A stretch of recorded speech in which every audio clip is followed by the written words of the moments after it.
Welcome, everybody. Welcome to our webinar. This is our free workshop. There goes the dog, you guys, just on time. My dog, the beauty of live classes. Okay, well, welcome, everybody. Welcome. We're so glad that you are here. Welcome to the three myths about neurodivergent and sensitive kids that might just be putting your relationship and your peace at risk. And we're going to talk about how to shift that today.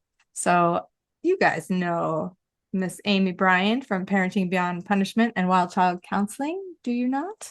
Have you? And if you don't, go on over to her website or her, what do we use now, Amy? Facebook, Instagram. It's like everything's falling away, isn't it? I know. Yeah. I post on Facebook and Instagram both. So yeah, you can follow me. I think Instagram is at Wild Child ATL and Facebook is Wild Child Counseling and then also Parenting Beyond Punishment. So awesome. yeah. And thanks for having me. if you don't know me, if you're new to my work, I'm Lori Petro. Thank you, Amy, for joining me. We love talking to each other about this because we're both sensitive people. I think we're both neurodivergent people. Yeah. And we're raising kids like us that are very, different, but just like us. Yeah. And they're teenagers now. So and my goodness, they were little when we first met. So we have gone through years and years and years of a lot of what you all may be going through. And if you have older teens, we're going to get to talk about some of that too, because it's definitely, you think, oh, they're going to grow out of things and mature. But, sensitivity and neurodivergence, it's part of us. It's not something that we grow out of. It's something that I think we learn to grow around. And we get to build skills. And that's what we want to do here today. But I think we want to take some of the top 3 myths that we came up with and flip them around and give you guys a new perspective so that you can help your children build the skills that you really want to see. I think so many times we're given tips and we're given tools and strategies, and I have been guilty of it. If you haven't worked with me a long time, I might give a tip or a tool, but it's never on its own, right? It's never that like these things don't just work in a vacuum. There is a whole foundational piece that really needs to get put in place before some of the tools of conscious parenting will actually have an impact. Do you agree with that, Amy, or do you have anything to add, or maybe you disagree? No, can you imagine if I were like, well, actually, That's not true. Yeah, absolutely. I mean, I think most of us wish we had like a magic wand, and if you do this, and this will happen. But like we're humans, and I know if someone does this to me, I'm probably not going to respond the way that makes me fall in line if that's what they're trying to do. Which is why it doesn't always work to say, here's the solution. But yeah, Not as shifting our easy. lens is huge. It is Yes. the biggest part of the work. So much of it is about that perspective and how we see our kids. So let's do this. If you did not download the workbook, I'm going to send this, but if you don't have it, and if you can't print it right now, you can open it up on your computer, and you could just grab a notebook. That way, when we leave, you won't just have like all the information just fly out of your head. Because when we're in this class together, it can be really exciting and we're like shaking our heads like, yes, that's true. And then we leave and we're like, oh, I know what I agreed with what you said, but what do I do now? And we want these things to be able to, these perspective shifts to be able to stay with you. So grab a pen, a notebook if you don't have the workbook, and just jot down what might be going on. I would love to know, before we get into our first myth, which we're about to do in just a minute, how old are your kids? For everybody that's here. And we have some new people join me. It's Susan. Hi, Susan, and Aaron, and Jen, Kathy, Kim, Christina. Hi, guys. Let me know how old your kids are so that we can talk about those specific ages as well. Someone had asked about the sensitive kids class. All right, 2 announcements. There's a giveaway. We're going to do a giveaway. Amy, did I tell you that's a surprise giveaway? No. Can I win? It's only a surprise. You have already won. It's only a surprise because I didn't tell anybody about it. But we're going to give away cards, Yay. my conscious communication cards at the end. So if you're still hanging on at the end, we're going to pick from the list of people that are here and send you a deck of cards. If you already have the cards, I can swap it out for a digital pack of something else that you want, or that you might want, or you could give it away to someone as a gift, maybe. But that's what we're going to do at the end. And also, if you are, the second announcement is, if you are already in our Supporting Sensitive Kids class, we have a live series coming up. So we have 4 weeks that we're going to do four live weekly meetings, and Amy is going to join us for our stress regulation class on May 29th. So those will start May 15th at 4 p.m. Eastern time and run for 4 consecutive Wednesdays. And like I said, Amy's going to join us for our class on stress regulation, and they'll run through June 5th. Okay, let's get Look into at these it. ages. 3, Tell me, what do you see? 9, 8, a couple of 13-year-olds, 10, 6th grade, 2 7-year-olds, and a 4-year-old. Oh, so So we have the the whole whole gamut. range. Wonderful. Here's the thing that we can say about little kids under 5. They're often reactive, right? It's not necessarily something that they won't grow out of with attention and the self-regulation and co-regulating with them. So if you have a little one and you're like, are they highly sensitive? Are they neurodivergent? You might not know yet. But here's the thing. These strategies and these beliefs that we're going to flip on or we're going to give you new beliefs, the myths that we're going to bust down, they're going to apply to all children, no matter how old your kids are, because these are just some of the core foundational principles of conscious parenting in general. But they specifically apply to our sensitive and neurodivergent kids because they won't accept anything else. Right? It's like those, typical kids let things roll off their backs. Sometimes they might, get really angry, put up a fight, but this big emotions and the really big explosive or even the really intense shutdown, sometimes that can get in our way of connecting with our sensitive kids. So we're going to give you strategies for all of that. Shall I pull up our slides? We made slides to keep us on track. Amy, do you want to share anything about sensitive kids while I pull up the slides? If you have anything to offer about that, Yeah, feel sure. free. I can always talk. I think what I really love about conscious parenting is that the things we do for our most sensitive kids absolutely are going to be helpful for kids of all ages. And then it works. What works for our 3-year-olds in some ways also works for our 18-year-olds, although, of course, you're shifting some around more autonomy and choice and things, even more. So, yeah, and Lori made these slides, and I'm not going to lie, Lori, I'm really proud of them. They look amazing. You did a great job. Oh, thank you. I used a template from an old class. Thank you.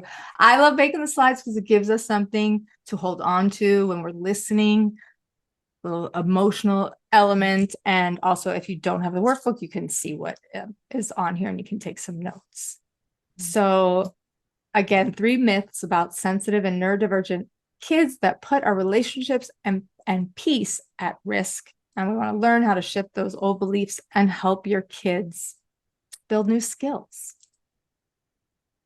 All right, let's do it. So I think the first thing that I want to say is when we believe certain things that might not be true about our children, it can really lead us down this path of lots and lots of power struggles and headbutting, because we have a very definite point of view and we have made our mind up and this is how we see it and this is what we know and this is what has to happen.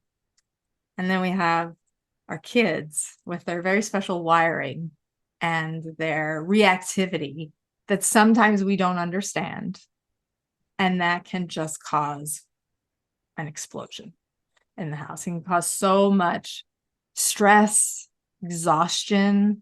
Why can't they just do it? Why are they like other kids? I don't know. I've heard that from a lot of clients, Amy. I don't know if you've heard that too, but it's the comparison to other children, whether they're peers or even siblings.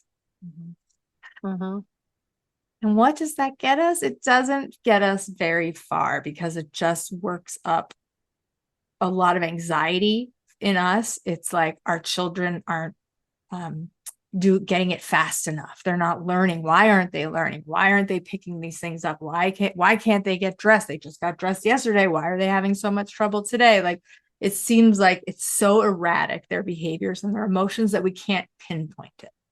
And so we want to bring a little bit of clarity around that so that we can get back to creating a more peaceful home. But we have to follow that path, which has us digging in and uncovering some maybe false beliefs that we have about kids, family, and even our role as parents. All right, so let's talk about, this is if you are just joining or if you missed some of the emails, I sent a download, and I'll send this also with the replay, so in case you didn't receive it. If you're wondering, is my child sensitive? Are they neurodivergent? What does that look like? I'm not really sure. One way is to take the highly sensitive checklist and see how many of these boxes you or your children actually tick off. Sensitivities they may overlap. We may have lots of physical sensitivities, like tactile sensitivities, or if kids, they need a lot of space, or they don't like the feeling of certain clothes. There's all kinds of things reacting to the outside, the sounds, the sensory environment. They may have a lot of that, but maybe they aren't necessarily having any kind of like cognitive or mental overwhelm. They're not necessarily kids who think, existential thoughts. Like, some kids might be very sensory sensitive, but not necessarily at all have that mental cognitive load that other kids can carry. So when you go through the checklist, your child you might check off, some in the mental cognitive list and some in the emotional, but none in the physical. That doesn't mean, and this is of course not a diagnostic tool. This is to help you know where your child struggles. Amy, you use this great example of the dials. I don't know if you want to, if you can explain it really quickly, but I love the way that you describe this. I mean, so some of this comes from, I think, the Neurodiversity Therapist Collective, where they wrote this amazing article about really broadening our perspective of what it means to be neurodiverse and understanding what it means to be on the spectrum of, in this case, they were talking about autism, but it applies to the spectrum of sensitivity and the spectrum of neurodiversity in general, where, like, maybe I'm a 7 out of 10 on noise sensitivity, but a 3 on like room chaos sensitivity. And maybe I'm a 100 out of 10 on having multiple people talk to me at once and how sensitive I am to that. So like, you might I'm like a 1 on, I don't know, am I a 1 on anything? I'm not particularly vulnerable towards people not liking me unless I really care deeply about them. So I wouldn't say I'm particularly vulnerable in that way, but like a lot of people are. One thing I love about this is like some kids will want to do this with you. Oh yeah, that's me. Like, oh, I'm here and I'm there. Oh, where do you think you are? You can ask them. Are you a 0 to 10? Are you a 5? Are you a 7? It's a great way for them to get to know themselves and to realize that they're different or similar to you, but that like noticing where you are on that dial. Are you a 0? Are you a 0 anywhere? Are you like off the chart somewhere? And then how can you support yourself, knowing what's hard and what's easy for you, and what's hard and what's easy for your kids? Yeah, going through and really having that thorough understanding of where we struggle individually, especially if your child is someone that needs to run around a lot, because that's how they get out their energy, right? They need to touch things, they need to squeeze. And if you're someone that happens to be sensitive to noise or to people bumping into you all the time or to people touching you, ooh, what a mismatch we can have there. Now, does that mean that we never get together to connect? No, but when we learn about each other and learn about our own sensitivities, cue the dog, we When we get to learn about each other's sensitivities and our own, we learn how to also put in boundaries that are respectful. And it doesn't have to be then I'm exhausted, I'm touched out, or why does this child never stop talking to me? Because sometimes there's kids that like to talk a lot, and maybe you're a person who needs a lot of alone time. And also to say to that, we talked about like whether it's autism or sensitivities, neurodivergent. That's why when I first gave this class, it was supporting sensitive kids. I didn't want to really put a big label on it, and I was really focused on the highly sensitive. But now we're starting to see how there's so much overlap, or at least it's becoming more widely known. It's like, is it trauma? Is it high sensitivity? Is it autism? Is it ADHD? And then there's all the other labels that we have, like oppositional defiance, and we have pathological demand, and we have all these things that we want to label behaviors and kids. But the most important thing is, what do I struggle with? Where is my dial turned up? Is it a 0 or a 10? And where's my child struggling? And then we can move on to actually supporting them. All right, so let's talk about the myths. Myth number 1, kids just want to manipulate us to get their own way or to get our attention. Who has not felt this? Who has not said this in their family? My kid just wants attention, or they're just doing that to manipulate us. Anybody? No judgment. If you have said this, there's no judgment, right?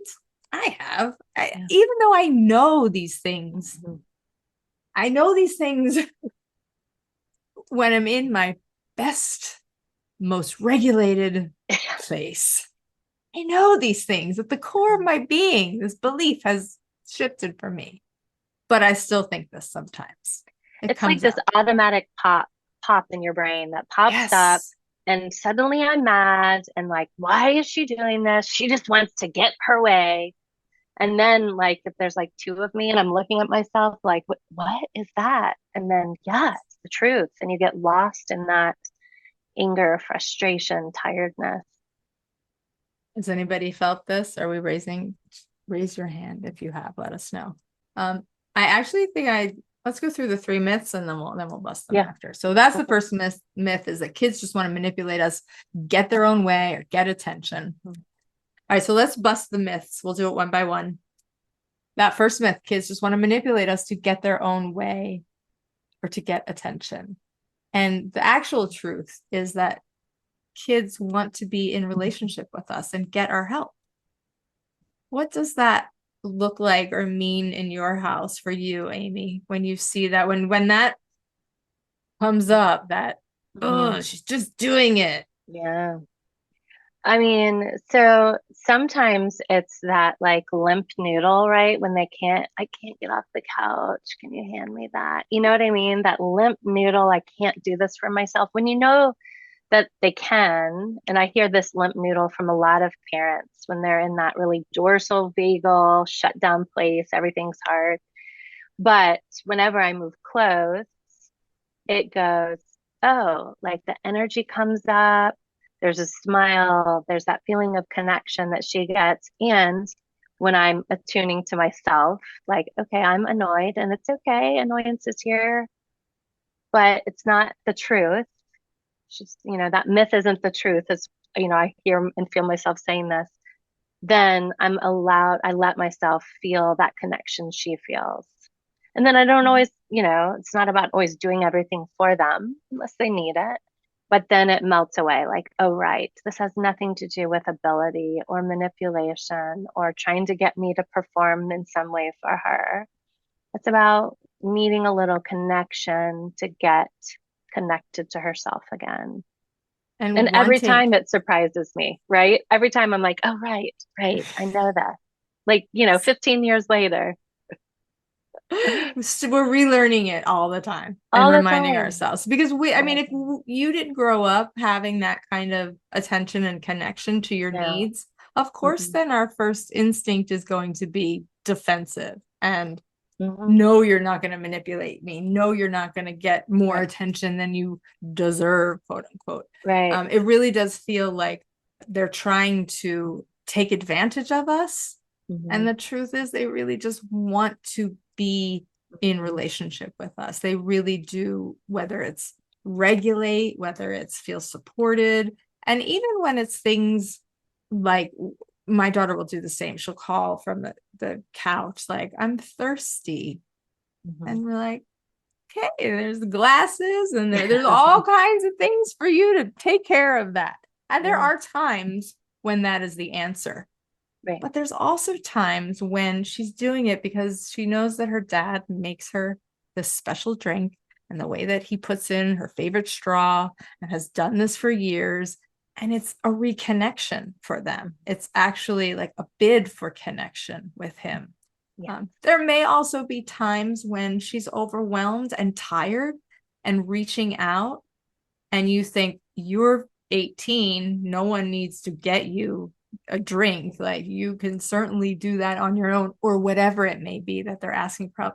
Sometimes asking for help means, I feel scared that I'm growing up, or I don't want to do this alone, or I'm not sure if I'm going to mess it up. So will you do it with me? Even for the little kids, for, 6, 7, 8, 9, you might think, you don't need me to help you put on your shoes. You know how to do that. But when they're asking you to do something, there is a reason. And so if we just believe that they want to get our help and they're not trying to take advantage of us, it helps us go in. It helps me go in with a lot more curiosity about, let me find out why you're asking me. Maybe I don't want to do it, but I can go in with curiosity instead of being that judgmental. You can do it for yourself. Why are you asking me? Okay, I love anything this. to add? Yeah. There's this story of this mom. We were talking about connection, and she was talking about getting her shoes on. And I was like, what happens if instead of resisting, you just go sit next to them? She's like, well, then he's gonna whine until I do it. And I was like, maybe you could be right. Let's just get curious. She's like, I went in and I sat next to him, and I didn't say just do it yourself, and I didn't put him off. And so I just went in with this, like, okay, I'm gonna be curious. And so she sits down, and she's like, he looked up at me and beamed, and it was all I could do not to burst into tears. And then he just tied his shoe and he was chatting it up with me. And I was like, oh my gosh, like, my little HSP self, was a little touched also. But she was like, it really helped me shift this. As parents, we're asked to juggle and do a lot. And those moments of connection can really just bathe our nervous systems with gentleness that we need more of. I think that's what she experienced. And I was like, yeah. So I love that example. And I don't want to, don't want to hold up our time, but can I give yes. another quick one? Because it just Yeah. reminded me of this. My daughter was about 5. She was about 4 or 5. No, 4. She was still 4. We went to a gymnastics class. You might have heard me tell this story before, but went to a gymnastics class, and I had just gotten off the phone with my mom, who was not being very welcoming and supportive and all the things that I needed. And so I went to this gymnastics class. My 4-year-old, we're supposed to like let all the kids go in by themselves. You're not supposed to stay. But my 4-year-old was insisting, calling out for me, mommy, no, come stay with me. The whole thing. And I was like, I was so dysregulated from the conversation that I had with my mom. And then there was my child needing me, right? I put it in quotes because did she need me? She didn't need me. The teacher said she could be in by herself. That's what they said. She didn't need me. She was 4. She's been to this class before. There were all kinds of excuses that I made up in my head. She's just doing it to get attention. She doesn't need me. She's just trying to, manipulate me. Well, all the things. And then I let that go. It like hit me in a moment. I was like, I was just feeling so rejected by my own mother. And now here I am pushing away my kid. And so it hit me in that moment. And in just a couple of seconds, I was able to like regroup. I went over to her, stood by her, took her hand, and then immediately she was like, oh, okay. And she ran off and like went into the class. Like, she just needed me to come over and touch her, make contact, to let her know what I was still there, whatever it was.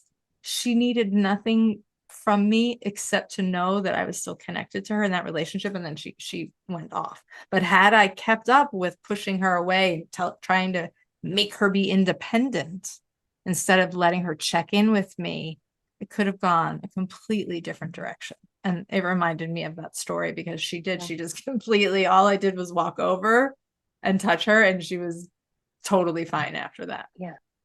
Yeah. So the magic of relationship. Yeah. Myth number 2, kids and teens, or kids or teens, are too old for tantrums. They're just too old to be acting this way. Has anyone ever had a 13-year-old have a tantrum? Mhm. To Yeah. be honest, I think I have been known to have my own tantrums. Oh, yeah. Yeah. Yeah. And like, I remember them very vividly when I was younger, because it actually felt like, oh, it was like I was in a vice grip. Like I could not do anything to change it. It was the most debilitating feeling. I'm gonna let that go. Kids and teens are too old for tantrums. It's another myth, right? All right, let's bust myth number 2. Kids or teens, especially our older kids, they're too old for this. They're too old for these tantrums. Mm-hmm. The truth is that everyone has tantrums. Even the oldest. Have you ever seen, your parents, they all everybody gets mad. We can just turn on the TV. We'll see people get mad I all was the time. gonna say, just watch the news. You'll see people have. See it. Yeah. Mm-hmm. Everybody has tantrums, and we all regulate in different ways. We all regulate best in various ways. It's not a one size fits all kind of tool to regulation, is it?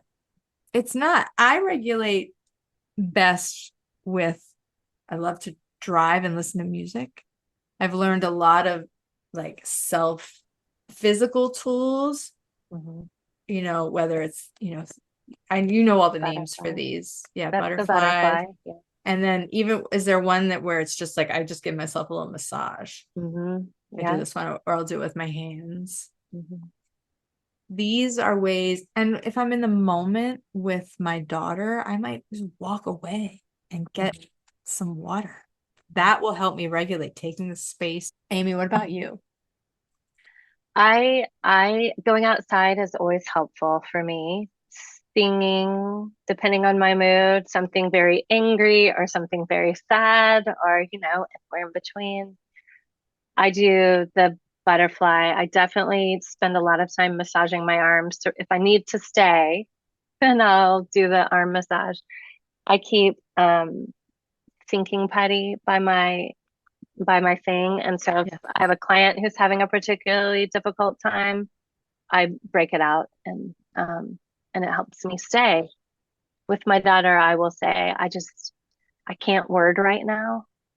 I can't word right now, but I can be here. Or if you give me a few minutes, I can word later. I love that. Yeah. I can't word right now. I mean, she taught me that, and I was like, it is the best. It is the best description. Like, I'm so overwhelmed. And yeah, sometimes I'll be like, I'm just going to go take a break. My chest is pounding, and I don't want to be a jerk. And that's where my brain is headed, and it's not fair to either of us. And so I'm going to go get some ice water. Definitely removing myself from the intensity is really helpful. This is so important to remember that when kids are having a quote unquote tantrum, a meltdown, whatever it may be, that it's real, and that telling them to calm down, or even throwing sensory tools at them at the moment may not quote unquote work. Yeah. But if we can be flexible, if we can move with the situation because we've regulated ourselves first, it's a lot easier to then take what you're seeing and say, okay, I recognize that my child is overwhelmed. And some people might think, well, they're still too old. But when you are highly sensitive, neurodivergent, and you have things like, let's just say, a transition, something changed, a change in the plan, and you're 13, 14, it doesn't mean that you don't feel the intensity. The intensity of that feeling doesn't necessarily lessen just because you're older. That's what I'm trying to say, right? Do we grow and learn ways to manage it? Yes, but I think these kids have a much longer learning curve. And any one of us, if we hit critical mass, will have a tantrum. Yeah. Any one of Critical us at mass. Thank any you. age. Right. That You is know, a key point. If we've reached this point where things have been building and building and building, yeah, we have our breaking point. yeah. I mean, I don't know. I can't even imagine telling my 15-year-old never to have a meltdown or tantrum. Meanwhile, I'm storming outside to go be in nature because I can't word right now, you know. If any of us have ever slammed a door Oh or my walked gosh. out in a huff, then we have also had our tantrums. Those are our adult tantrums. Yes. Or Yes. thrown something down. There's so Yeah. many ways that we have. I mean, we might not be falling to the ground and crying and like throwing our arms, but we might be like throwing, our purses on the chair and sitting Right. down and crossing our arms and doing all those same things. Mm-hmm. Um, and what does it mean? It means that we need to find a way to regulate. And we do talk more, of course, you can go on my YouTube to find that. You don't have to join a class, but we will talk about that in the sensitive kids class, of course. But because we all regulate best in various ways, and it's very important to do the investigation in your home so you figure out how you regulate best and how your kids regulate best. Because you don't want to be, throwing the thinking putty at a kid who needs like quiet space and wants to go like into one of those like little tents and hide out. Like I had a parent once who was like, well, I don't understand. Do I just put the Play-Doh in their hands? And I was like, well, sometimes you could do that if your child responds to that, but maybe they're a kid who actually doesn't want to touch anything or even be seen. So we'll do a lot of that investigation to know how our kids regulate best. Because sometimes we're trying to regulate our kids in the complete opposite way Of what they need. of what they need. Yeah. Really, what they need is for us to regulate ourselves. Like if I were to try to tell my teenager to like go play with Play-Doh, I don't know. She might, I don't know, tell me where to put it. I won't tell you what she'd say, but but if I get the putty out and start playing with it, she might hold her hand out or roll her eyes, whatever. But the She doesn't really, connection is yeah, regulating too, right? So sometimes, like you 100%. said, you're modeling what works best for you. And because you're starting to regulate your nervous system, their heart is linking up and their nervous system is catching on. So it's that Every time. Yeah, Not it every spills time, that's over. not true, but often. Yeah. Yeah. And that's the thing about this is there are no absolutes, and when we're talking about one kid doesn't mean that it's going to work for your child. It's so individualized for each of us and each of our kids. Myth number 3, if their peers can do it, then my kids should also be able to. Or if their siblings can do it, why can't they do it? Especially if the siblings are younger, right? Yes. Yeah. Oh, the lag in maturity and the mismatch between the chronological age and the developmental age. It's so hard. It's so hard. Very hard. Yeah. It's so hard. And so many of us, I think, are struggling because we're wondering why things are happening the way they're happening, why our kids never stop moving, why they need so much more attention, support, regulation, space, time than other children. It seems like they need so much more of whatever their thing is than other kids. It seems like conscious parenting doesn't work for our kids. That's another big one. It's like, that works for some kids, but not for mine. My kids are too intense. They need something more firm.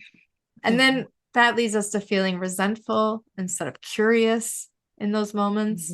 And if we are also highly sensitive or neurodivergent, and here's how if you listen to the intro class, the way I describe being highly sensitive in a world that is not meant for me or is too much for me, it's like living in a bounce house. Those bounce houses that we have when we were kids. So if you were, imagine trying to eat breakfast, work on your computer, get dressed, do all the things that you do every day in a world that is doing this and throwing you off course. And then you have to kind of hold on, take a break. Like there's so many things that can interrupt it. And that is kind of what it feels like. That's my analogy for, or the metaphor that I use for living in a highly sensitive body that just takes on too much, just really overwhelmed because we're perceiving so much. And so many of us also still struggle because we really wonder if our kids will actually benefit from a compassionate approach. Because it's really easy to listen to some of the naysayers who are still out there pushing things like punishing consequences. And we are not against natural consequences. We are not saying that we never put boundaries in place, but we want to help you do it from that non-punitive place. All right, let's do the third myth, Amy, because we're getting close Short to on time. our We're such time. talkers, Lori. I know. Skills are always in flux, so we have to manage our expectations. Now, what does that mean? Skills are always in flux. It's not a straight line. Development is not a straight line. And kids regress, especially when they're gaining new skills. They can often regress right before there's those big jumps in development.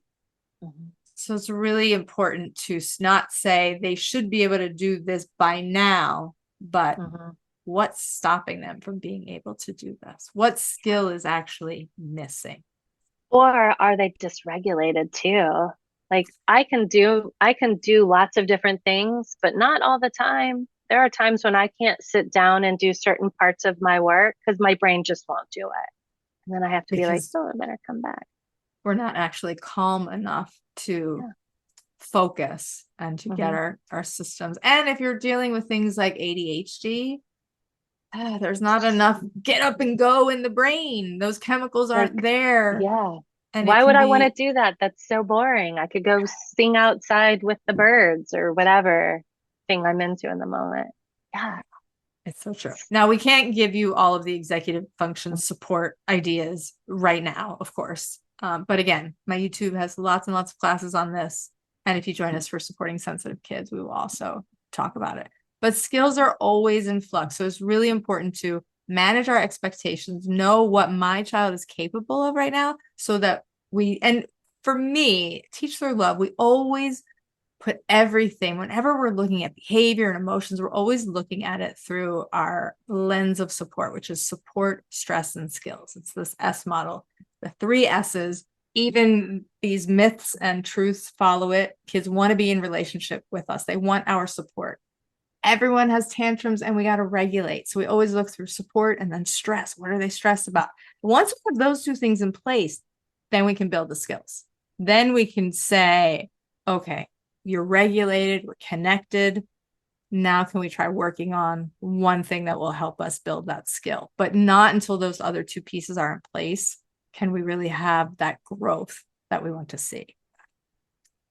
So what do we want? We want good relationships. We want regulated kids. We want them to be independent and responsible. That, I know that is my goal, my overall goal. When I look at the big picture, this is what I keep my eye on. Obviously, yes, I want in the moment, sometimes I want her to bring her dish from her bedroom into the sink and put it in the dishwasher. And sometimes I want her to not be so snippy with me. I want to be treated with more respect sometimes. These are all things that I can want, and that are valid needs for me to want to be respected, to want, all of these things. But how do we get our kids there? That's the most important thing that we want to look at. What do we need to do? So that's why I said we always look through the support, stress, and skills lens. And even just quickly, you can take it away. What do I need to do? How can I connect with this child? How can I help them regulate? And then what skills are they working on? Do it in that order. And the things that you're finding you'll be able to hone in and focus on that one challenge and not just kind of put out behavior fires. Like we do all these things that are like band-aids. They're short term. They don't actually give us that long-term change that we're hoping for. So running around putting out behavior fires instead of focusing on, oh, did you hear the dog? There's a siren. He's gonna howl with the siren now, you guys. Oh, that's adorable. We can only barely hear him. Oh my goodness. So cute. So shifting our perspective, what makes it hard for you all? to believe your children. And when I say this, Amy, you said something about believing, and which I want you to share if you would. And my daughter, when I asked her a long time ago, I think you'll hear it in the sensitive kids class, but I asked her, what's one thing that you want parents to know about their kids when they're having a hard time? And she said, just believe them.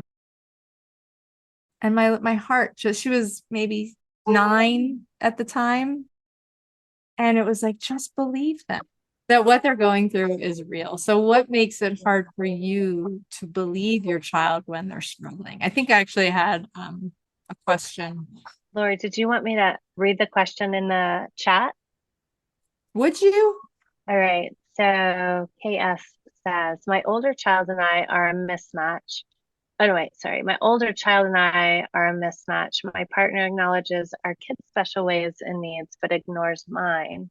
The kid is allowed to follow their individual ways and impulses, but I am not allowed and not allowed to set boundaries. My inner child screams unfair at the top of their voice, and I am constantly exhausted. How can I handle that? I mean, this is really hard. I think having a mismatch is difficult. I feel like there's always going to be some mismatches, but turning towards yourself and acknowledging one, this is unfair, but also, can you make room to allow yourself to follow your individual ways and be kind to yourself around, I don't know, maybe some of your own impulses that are not allowed? You know, can you turn towards yourself with kindness and allowing, even if nobody else can? Because sometimes that's the only way we're going to get it. And it can be like, I need quiet, so I'm going to put headphones on while you're screaming. Or I need a little space, so I'm going to go to the bathroom and lock the door until my body can calm down. I notice that I'm feeling really tense. I'm going to go outside and stretch and just try to breathe until my tenseness fades away. I think the only thing we can do when we don't have outside support is to turn towards ourselves with compassion and caring and finding ways that feel good to our own nervous systems. I'm not sure, Lori, do you have something you want to add?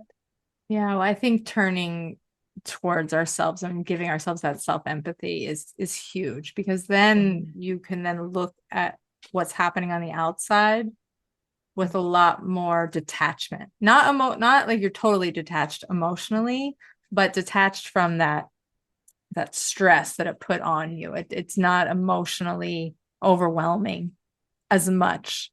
But it really hit me when you said my inner child screams unfair at the top of their voice and I'm constantly exhausted. That, to me, that says, take care of that. I'm constantly exhausted. Like, where is that coming from? And I also like the way you described all those different ways of expressing yourself without being defensive. It's so huge, and it's so hard for us because we do want to put up a fight if we feel attacked, or if we feel like we're unheard, or if we feel like we're not being, especially if it's our partner, not our child. We might say, okay, I accept that my child can't empathize with me because they're younger, but I expect more from my partner, and that can be challenging, and that can feel unfair, and that can make us sad. And I think acknowledging some of that outside of the situation gives us the ability to then use those words that you were wording, Amy. It allows us to come back and say, I'm feeling tense right now in my body, and I don't think that I can talk about this, or I'm going to get some space. We might not be able to say that in the moment. So don't feel like you have to come up with all of these words. They come when we're able to soothe our nervous system and to start to regulate. Then the words, then that perspective shift comes. But it can probably be hard to acknowledge your child when, make it hard to even believe your child, even though you might believe them cognitively, what's happening is real. But when it's in that moment, if you're not feeling validated, it'd be really hard to do that for your child. And maybe talking about, it sounds like this is a conversation also with your partner that you could have, not from a, you always acknowledge them and you do, like we start with the you. But if we say, when I see you acknowledging our child's emotion, I know that really helps them. I would love it if we could do that for each other as well. Have that kind of a conversation start so that the other person knows what you're going through, because sometimes we keep it all in and we just have an outburst when it gets to be too much. And then that other person doesn't know why we're really struggling. They don't know that we've been feeling unacknowledged for the past week. They've been working so hard to acknowledge our child, to keep the child, their connection going and keep them calm. Maybe they think by keeping the child calm that's going to help you. And you're over here going, no, I'm actually feeling completely, I'm making all of this up, of course, because I don't know your actual situation, Kathy, but you might be over here thinking, no, I'm feeling completely invalidated. And your partner's over there going, but I'm trying to help by helping the child. And so there might be a mismatch in just what the intentions are, and you're not even realizing it. Mm-hmm. So taking care of ourselves first, I think, is key, like you were saying. Yeah. It's always the first thing that we do in our classes as well. We never start with the kids. We always start with us. But anybody else, what makes it hard for you to believe your child? See, my wife comes from a household where there was heavy punishment doled out. I don't believe punishment works.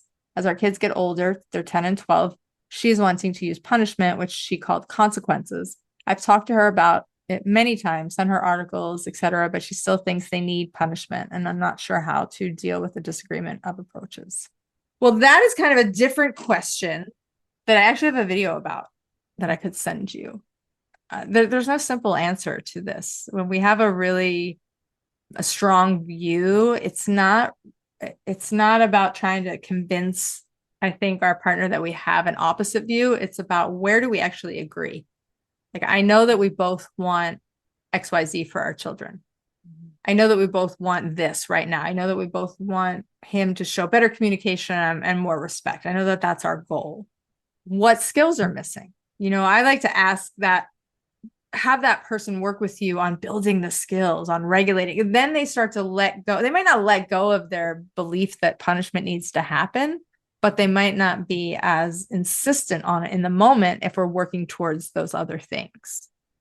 But this is really a longer conversation. But I do have a video on my YouTube called What to Do When Your Partner Does Not Agree with Your Parenting, that gives some more specific ideas that I can't totally remember off the top of my head, but I made that video. So I know that I wrote it out and scripted it to make sure it was helpful, which you can find. But that's definitely a longer, bigger conversation for sure about that. Amy, do you have anything to add to that? I just always think getting clear on goals, like you said, and then what does it take to get those goals, those skills that you want them to have. Because when we think through, what does a punishment do? Well, if they get punished, they're not going to do that. And then, of course, they do. They just keep doing it. They keep sneaking out or whatever it is that they're doing that we don't like. And so then we have to, think differently, especially as they get older. Yeah, punishment is a really easy way to control kids when they're little, but when they're bigger, how much control do we really have when they can start to actually walk out of the house or not come home or like not listen to us by literally just not having to pay attention? Like, we can't force them to open their eyes and look at us or, turn on, listen and make their ears be focused on us. Like, it just doesn't work that way. And it ends up being if you're punishing, I'm not sure if like she wants to punish or she hasn't, or if it's just sort of on the table. Like, consequences, here's how I think about consequences. If your kid takes the car out and then doesn't come home with it, I'm okay with saying, my personal family choice would be, it's not safe for you to have the car right now, because especially if it's my car that you're using, right? And so I'm going to put a boundary around that for safety, because I want to make sure that you're safe when you need to be home, because you're not supposed to be out driving past 12 with your license. Of course, that doesn't apply anymore. But it's not a consequence to, make them Teach feel them a pain. lesson. Yeah. Yeah, Right. teach the lesson. I want you to feel pain so that you don't do it again. I'm putting a boundary, or even if, I was grounded my entire childhood, all of it mostly. But if my parents had come to me and said, you know what, you've been really struggling, and I think we should have some more family time. Like, don't make any plans for the next 2 weeks. We're going to have family time. We're going to do something together. I might have been like, no, I don't want to. But the way that it was presented to me as not you did this, so now you can't go out. But if it was presented to me as, we want to be with you, we think that things have been rough and we want to get back on track. Now, would I have liked it? Not necessarily, but I can tell you that it would have meant a whole lot different had it sounded like that. It would have just meant, it just would have changed the way our relationship, the way that we interacted, because it wasn't about, I want to hurt you so that you don't do something. Just like, for example, we can say, that we have an 8-year-old that keeps pulling the tail of the dog. They're old enough to know better, but they keep doing it. Why? Oh, they're probably dysregulated and they need some actual support. But we could go in there and be like, if you do that one more time, you're going to sit in a timeout, or you're going to go, wherever you're grounded. We could say all these things. Or we could go in and be like, it looks like you're having a lot of trouble not touching that dog. I don't want anybody to get hurt, so I'm going to put the dog outside, or I'm going to put the dog in his kennel. Like, I created the boundary and there's a consequence. You're no longer going to be playing with the dog right now. But I didn't come in and do it punitively to try to. There's no shame. Yeah. That's the difference. Yes. So maybe sometimes there are consequences that you can work with and you can offer them in a non-punitive way, but as a boundary. Yeah. Okay. We could talk about that one forever too. I know. We could talk about boundaries forever, couldn't we? Yeah. So much. But just to recap, there's our recap and review for everyone. Kids don't want to just manipulate us. They really want to be in relationship with us. There is no age where tantrums are too much or they're too old for it. We all need to be able to learn how to regulate, and we all do it best in various ways. So that's what we want to learn. And if their peers can do it, they should be able to do it too. But no, you guys, chronological age is not the same as developmental age or emotional age. And skills are always in flux. They're always regressing a little bit, moving up, moving back. So we have to manage our expectations and know, okay, where is my child now? My child, this particular child, not their sibling, not my nephew, my niece, or their peers, but my child. Where are they right now? And what do they need to exhibit the skill that I'm hoping to see? Oh, I just wanted to read. Erin was saying, just wanted to say that this conversation is so soothing to me. And I also happen to be drying lemon balm for tea. So the combination with the conversation and the fragrance and the texture of these is amazing. I love it. It's like a whole sensory support moment you're having over there. Erin, you need to invite us all to do that next time. Right? I just told everybody, like, get cozy, grab your favorite, grab a snack if you want, and you made it a whole experience. I love it. That's perfect. Amazing. Thank you so much for joining us. I hope that you found a little bit of comfort. Of course, what to do next. Join me for the Supporting Sensitive Kids class starting next week. But for right now, I just want to say thank you for joining me here. Thank you for joining us and for taking time out of your day. Amy, thank you. I always love chatting with you. It's always so much fun. There's so much to say, but there's so little time. So if you want to do it, keep doing it with us, and check out our next conversation on the 29th. We're going to do actually the same time, but on Wednesday and not Thursday. We will do that coming up in a couple of weeks. So join us for that class. Until then, everyone, please remember it is about being conscious, not perfect. Thank you. Thanks, Amy. Thank you. Bye. Bye, everybody. Bye, everyone. Thanks so much. All right, everybody. Take care. Have a good one.